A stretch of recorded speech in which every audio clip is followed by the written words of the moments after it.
Hey, Family Life staff, field leaders. I'm not sure exactly who this is all going to. David Robbins had asked me to make a quick video. I'm Tim Marks, by the way. My wife's name is Amy. And just tell you a little bit about our last event that we did. We did a Stepping Up event, a one-day event here just a few weeks ago.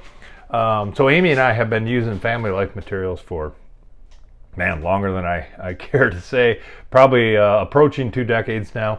We've done a lot of vertical marriage, art of marriage. We use Passport to Purity, Passport to Identity, all that with our kids. Recommended it to tons of people and read a lot of the books, if not all the books, and recommended those. And so, very familiar with the material. And I've done several Stepping Up with different guys and small groups of guys, but during this COVID crazy time and all the political stuff and people are just hunkered down and I got to thinking that God's not surprised by everything that's going on right now, and so his people still need help, and his people still need the gospel, and they still need stepping up. The men still need this, and the couples still need what they need. And so we decided we're going to get everybody together for an intense one-day event, and we did that at a ranch here in Davenport, Florida, near Orlando.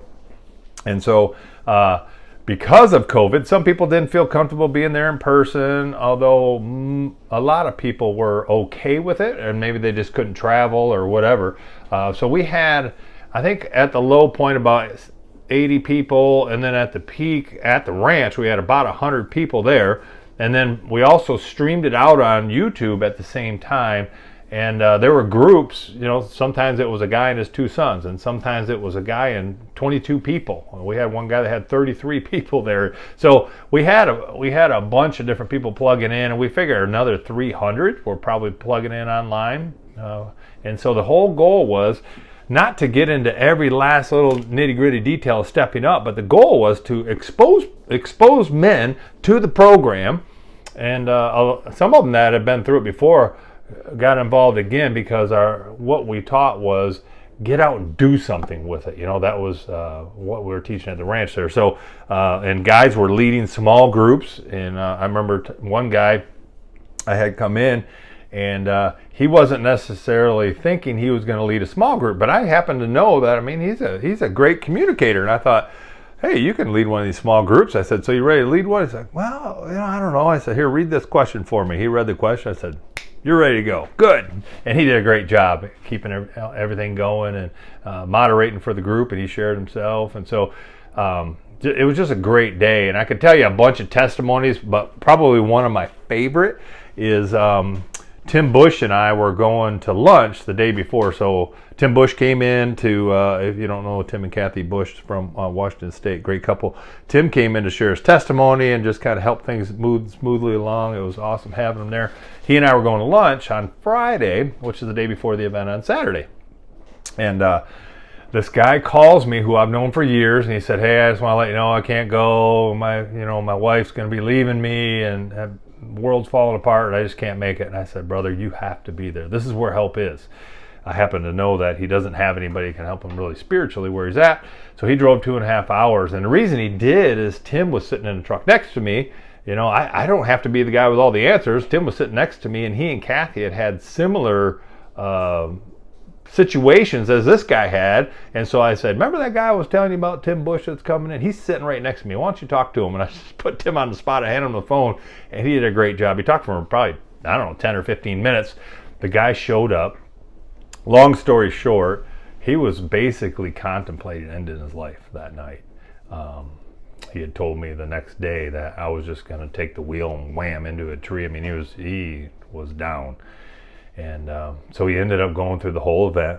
He shared. You could tell he was struggling. He stayed at the ranch, went to G5 Church in the morning, heard the gospel, and is professing Christ now. Just what a great story. Now, is everything fixed? No, they still got some work to do, and that's part of ministry, right? As we continue to come alongside of them and help them along the way. So we got a few of those kind of stories.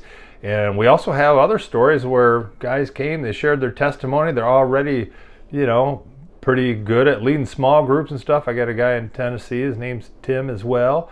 and he's already leading a small group. You know, he's got guys plugging in from his church and business that he's just all kinds of stuff. You know, so there's several people that are out there doing that now. We're planning our next event right now, because we didn't want this to be a one-time thing. Right now we got the men there, and so now we're thinking, let's have those men bring their wives back, not just them but others as well. So we're going to do the same kind of thing and stream it out as well. We're going to do probably vertical marriage, a one-day event. And what we've decided to do is we're going to do a little bit of teaching and training ourselves, but we're also going to be heavy focused on how to take Dave and Ann's message, take those videos and go out and evangelize with them. Just go out and start doing it. We want to equip people to not just work on their marriage, but go out and help others. You know, sometimes when we're down, we're feeling like, man, this just isn't working. The best thing for us to do is go serve somebody else. And some people might think, that's counterintuitive. I'm a mess. Well, you know what? We're all a mess. And I'm not saying if you got big problems, you shouldn't seek counsel, but the best thing to do most of the time is go serve somebody else. If you're feeling inadequate, if you're feeling like you can't do it, then you know, the videos play for themselves. And you know what I find a lot of times is, man, things aren't as bad as I thought they were when I go talk to somebody else who's hurting maybe even more than us. So hopefully this helps, hopefully it makes sense, and we're just happy to be part of this team of Family Life. Amy and I became affiliate staff, I guess a couple months ago now, and we're just excited. Thanks, David and Meg, for all you do, keeping this thing moving ahead with all the team leaders, and just happy to be a part of it. God bless.